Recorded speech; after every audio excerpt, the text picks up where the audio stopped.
देखो आज का टॉपिक है हम लोग का the topic is impulse laws of motion का एक इम्पॉर्टेंट टॉपिक है। ध्यान से सुनना आप लोग। सबसे पहले स्टूडेंट हम लोग ये समझेंगे कि इम्पल्स का डे टू डे लाइफ में या इसका डिफाइन क्या है, क्या समझते हैं इसका मतलब। इम्पल्स का मतलब स्ट्रेट फॉरवर्ड होता है, that is change in momentum.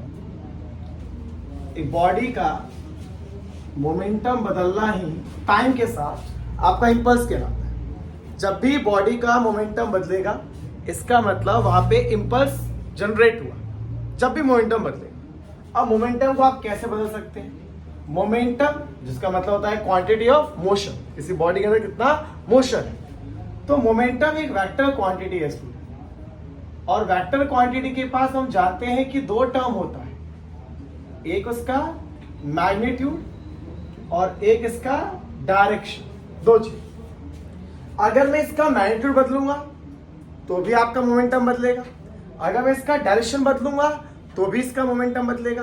कहने का मतलब आप दो तरीके से मोमेंटम बदल सकते हो, मैं दो तरीके से इंपल्स जनरेट कर सकते हो। एग्जाम में आ सकता है how can we produce the impulse in a body, या वो इंपल्स कैसे जनरेट कर सकते हैं? बाय चेंजिंग द वेलोसिटी मतलब मैग्नीट्यूड या उसका डायरेक्शन। तो मैग्नीट्यूड का डायरेक्शन का दोनों का एग्जाम्पल मैं दे रहा हूं, ध्यान सुनना स्टूडेंट। मान लो कि मेरे पास एक व्हीकल है, कोई भी एक ऑब्जेक्ट है जो एक सर्टेन स्पीड से ट्रैवल कर रहा है 10 मीटर पर सेकेंड। अगर कोई भी बॉडी ट्रैवल करेगा स्टूडेंट तो मोमेंटम तो होगा, बिकॉज वी नो दैट अगर मोमेंटम का जो फॉर्मूला है वो मास इनटू स्पीड होता है। मान लो इसका मास 10 kg है, इसका मोमेंटम है 100 kg मीटर पर सेकेंड। अब मान लीजिए आपने फोर्स लगा करके इसका जो स्पीड है वो आपने यहां से 15 मीटर पर सेकेंड कर दिया, तो अब जो इसका मोमेंटम होगा वो होगा बेटा मास इनटू वेलोसिटी। तो पहले वेलोसिटी कितना था 10, तो इसका मोमेंटम कितना आ रहा था 100 kg मीटर पर सेकेंड। लेकिन अब तो चेंज हो गया ना, क्योंकि इसका मास तो वही है बेटा 10, लेकिन स्पीड कितना हो गया 15। Is that clear? तो पहले उसका 100 के आसपास था मोमेंटम, अब कितना हो गया 150, तो इम्पल्स जनरेट हो गया। तो इम्पल्स यहां जो जनरेट हुआ है वो जनरेट हुआ है उसके वेलोसिटी के बदलने से, डायरेक्शन नहीं बदला यहां पर, क्यों सीधा जा रहा था सीधा ही जा रहा है। लेकिन एक एग्जांपल मैं आपको दे रहा हूं जहां पे आप देखोगे कि उसका वेलोसिटी तो नहीं बदलेगा पर क्या बदलेगा, डायरेक्शन। तो एग्जाम में आपसे पूछता है कि यहाँ पे मोमेंटम किस वजह से या इम्पल्स किस वजह से जनरेट हुआ है, तो आपको बताना है कि यहाँ पे इस वजह से इम्पल्स जनरेट हुआ है क्योंकि जो उसका पहले वेलोसिटी था अब नहीं, अब उसका वेलोसिटी पहले से क्या है, अलग है। इसका मतलब यहाँ पे उसका इम्पल्स जनरेट हुआ। अब पता है इम्पल्स जनरेट करने से पहले आपने फोर्स भी लगाया था, मैं आपको रिलेट भी करूंगा फोर्स को इम्पल्स के साथ। दूसरा सिचुएशन जहां मैग्नीट्यूड नहीं डायरेक्शन बदलेगा, और बहुत क्वेश्चन आता है डायरेक्शन रिगार्डिंग, बहुत सारे क्वेश्चन आता है। मान लो मेरे पास एक वॉल है, एनसीईआरटी का क्वेश्चन है ये। मेरे पास एक वॉल है, एक बॉल को जिसका मास m है, मैंने u स्पीड से इसको फेंका और ये बॉल ऐसे गया बेटा, ठीक है। तो इसके पास जो मोमेंटम अभी है वो है mu, और डायरेक्शन क्या है, इधर की तरफ। तो जिधर मोशन होता है उधर ही मोमेंटम होता है। तो ये mu की स्पीड से गया। मान लो एक बैट्समैन है बैटिंग कर रहे हैं, वॉल है, कुछ भी हो सकता है कि एक बैट्समैन मान लो बैटिंग कर रहा है, आपने बॉल्स को फेंका, जितनी स्पीड से बॉल गया उतनी स्पीड से वापस आया। मतलब जैसे बॉल से किसी बैट्समैन के बैट से टकराया तो ये बॉल यहां से उसी स्पीड से वापस आ, मतलब अभी भी इसके पास जो मोमेंटम है वो mu ही है। मतलब अगर पहले 10 की स्पीड से गया था तो अभी 10 की स्पीड से ही आ रहा है। इसका मतलब जो पहले मोमेंटम था जाते वक्त वो अब भी है आते वक्त। तो मैग्नीट्यूड तो नहीं बदला, व्हाट विल चेंज, डायरेक्शन, क्योंकि अभी जाते हुए डायरेक्शन इसका राइट साइड था, अब क्या है लेफ्ट साइड, तो अभी भी मोमेंटम बदलेगा। बच्चों लगता है कि यार जितनी स्पीड से गया था उतने से आया है तो मोमेंटम कैसे बदल गया? मोमेंटम में डायरेक्शन भी तो है ना, अगर डायरेक्शन चेंज होगा तो भी मोमेंटम बदलेगा। यहाँ पे डायरेक्शन नहीं बदला, वो आगे जा रहा था अभी भी आगे जा रहा है, तो डायरेक्शन नहीं बदला, लेकिन क्या बदला, वहां बदला उसका वेलोसिटी मैग्नीट्यूड। लेकिन यहाँ पे क्या हुआ, मैग्नीट्यूड तो वही रहा, जाते वक्त भी u और आते वक्त भी u, लेकिन क्या बदल गया उसका डायरेक्शन। तो यहाँ भी मोमेंटम चेंज हुआ है। लेकिन मान लो कोई ऑब्जेक्ट है स्टूडेंट, वो 10 की स्पीड से ट्रैवल कर रहा था, अभी भी 10 की स्पीड से ही ट्रैवल कर रहा है, तो ना तो डायरेक्शन बदला, ना उसका मैग्नीट्यूड बदला, कोई मोमेंटम चेंज ही नहीं हुआ यहाँ पे इम्पल्स ही जनरेट नहीं हुआ। तो इम्पल्स अगर आपसे कोई पूछता है कि कैसे जनरेट होता है तो आपको बताना है दो तरीके। पहला तरीका है या तो आप उसका मैग्नीट्यूड बदल दीजिए या तो उसका डायरेक्शन। आप साइकिल चला रहे हैं, साइकिल का स्पीड बढ़ा दीजिए तो मोमेंटम बदल जाएगा। आप स्पीड नहीं बढ़ा रहे, डायरेक्शन बदल दीजिए तो इम्पल्स जनरेट हो जाएगा। तो इम्पल्स जनरेट करने का स्ट्रेट फॉरवर्ड तरीका है दो, एक है उसका मैग्नीट्यूड बदलना और एक है उसका डायरेक्शन बदलना। इन दो तरीके से आप लोग उसके अंदर इम्पल्स जनरेट कर सकते हैं। अब हम बात करते हैं इम्पल्स जनरेट कितना हुआ। जैसे मैंने आपसे कहा इम्पल्स बराबर चेंज इन मोमेंटम, इम्पल्स बराबर चेंज इन मोमेंटम मतलब फाइनल माइनस इनिशियल। ठीक है, तो ध्यान दीजिए यहां पे बच्चों जाते वक्त मोमेंटम mu है और आते वक्त भी mu है, दोनों टाइम पे इसका मोमेंटम सेम है। तो आप यहां पे कैसे निकालेंगे इम्पल्स? इम्पल्स क्या होता है बेटा? Final momentum minus initial. तो फाइनल मोमेंटम ये रहा और इनिशियल मोमेंटम ये रहा, आपको लगेगा जीरो हो जाएगा, लेकिन ऐसा नहीं। हमें डायरेक्शन का ध्यान देना। क्या ध्यान देना है?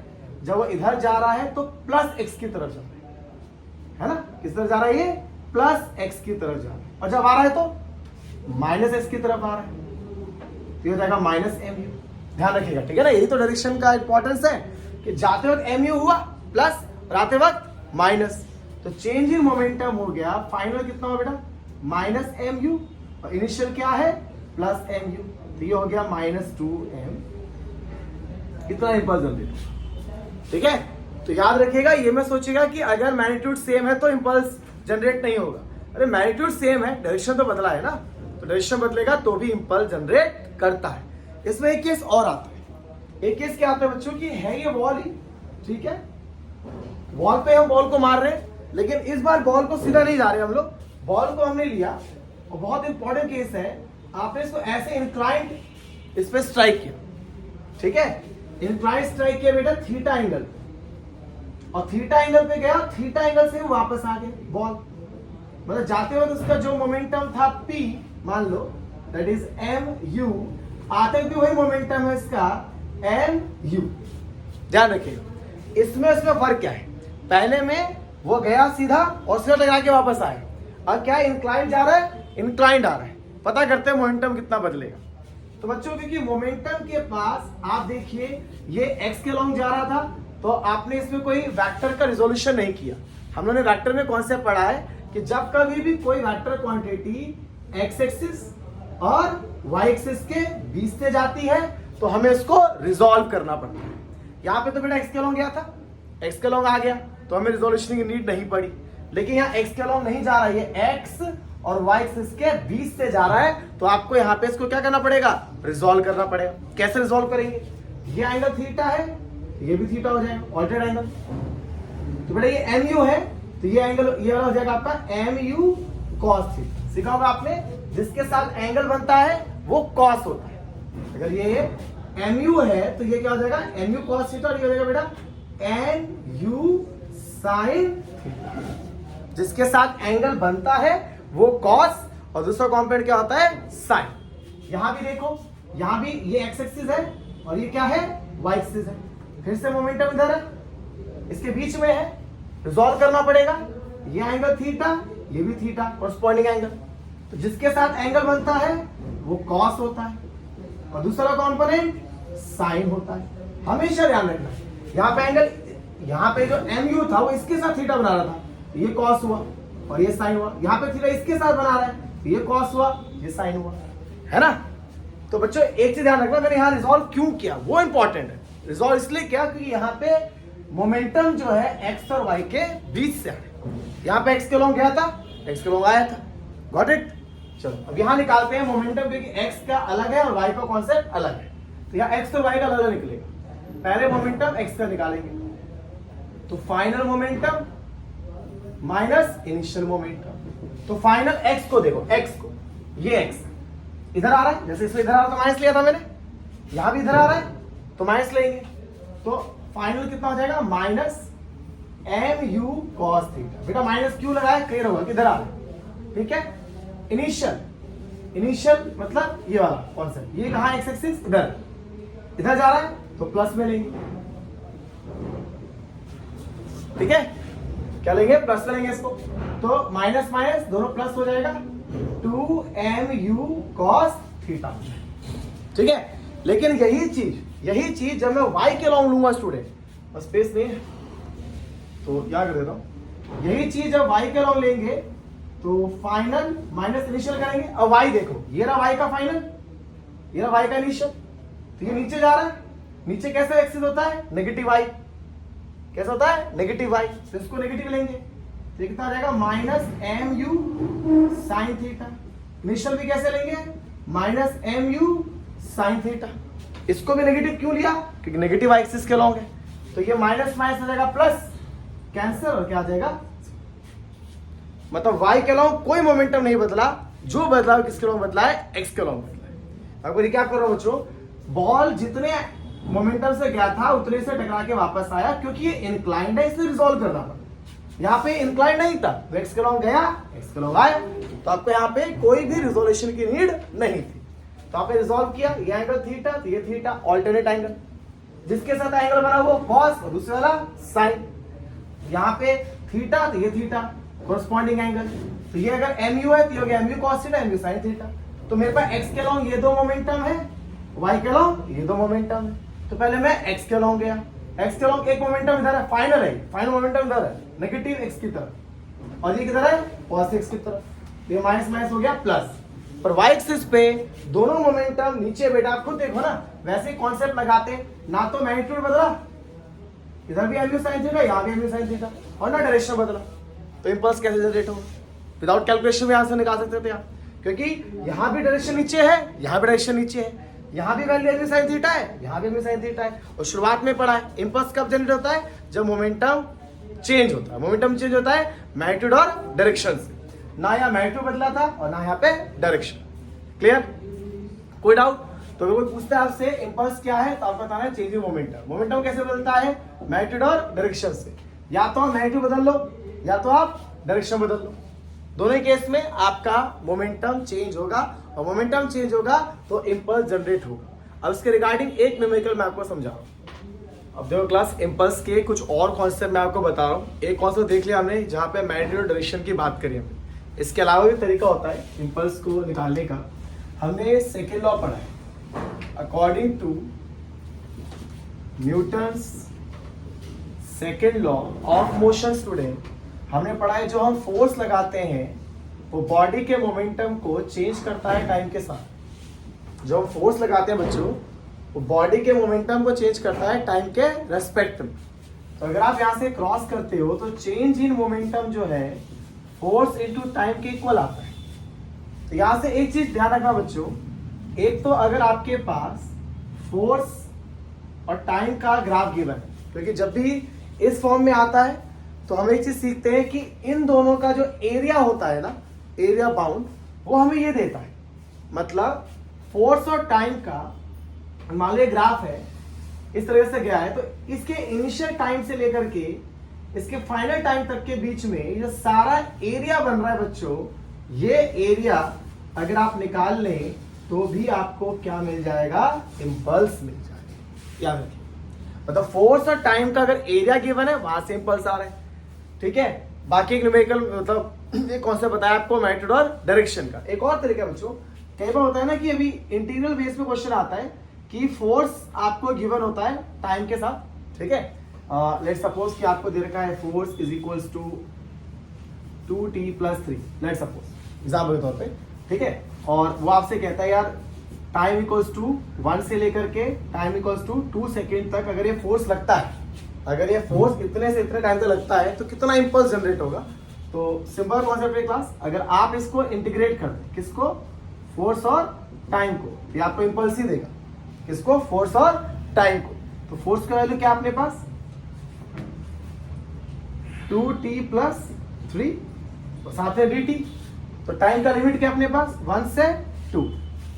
ठीक है, अब हमारे पास इंटीग्रेशन का कॉन्सेप्ट में पता होता है, यहाँ t का पावर क्या है 1, यहाँ t नहीं है तो हम लिखते हैं t की पावर 0। ठीक है, तो अगर मैं यहाँ पे इसको इंटीग्रेट करता हूँ बच्चों, तो t की पावर 1 है तो हो जाएगा 2/2। रूल पड़ा होगा, जो पावर होता है वो एक बढ़ता है, तो पावर 1 है तो 2 हो गया। यहाँ पे क्या है बच्चों 0, तो क्या हो जाएगा 1, कहां से कहां तक, 1 से 2 तक, कैंसिल आउट।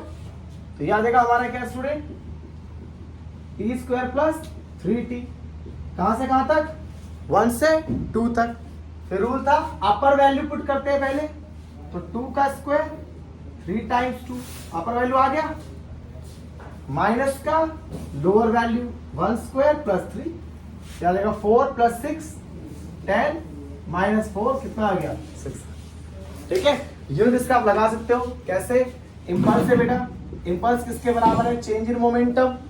ठीक है, तो जो मोमेंटम का यूनिट होगा वही इंपल्स का यूनिट होगा।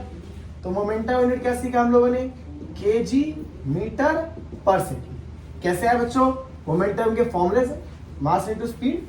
तो मास का कितना होता है केजी, और स्पीड का क्या होता है मीटर पर सेकेंड। यूनिट आप वहां पे लगा। तो ये एक तरीका और है बच्चों जिससे कि आप इंपल्स को निकाल सकते हो। कैसे, फोर्स और टाइम का एरिया गिवन हो, या फोर्स आपको टाइम के टर्म में दे रखा हो, तो भी आप इंपल्स को निकाल सकते हैं। ठीक है, तो एक चीज और बच्चों, यहाँ पे जो फोर्स है आपका, ये जो फोर्स यहाँ लिखा हुआ है, इस फोर्स को एक नाम दिया जाता है जिसका नाम होता है इंपल्सिव फोर्स। क्या होता है बच्चों, इंपल्सिव फोर्स। और ये वो टाइम है जितने टाइम तक के लिए आपको फोर्स लगा है।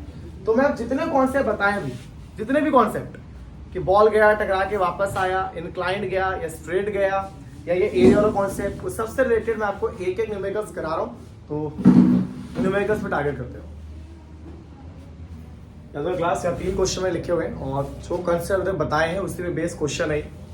जो पहला क्वेश्चन है आप लोगों का वो ये है कि आपको फोर्स गिवन है और टाइम 0 से लेकर के 2 सेकेंड तक कितना इंपल्स जनरेट होगा वो निकालना है।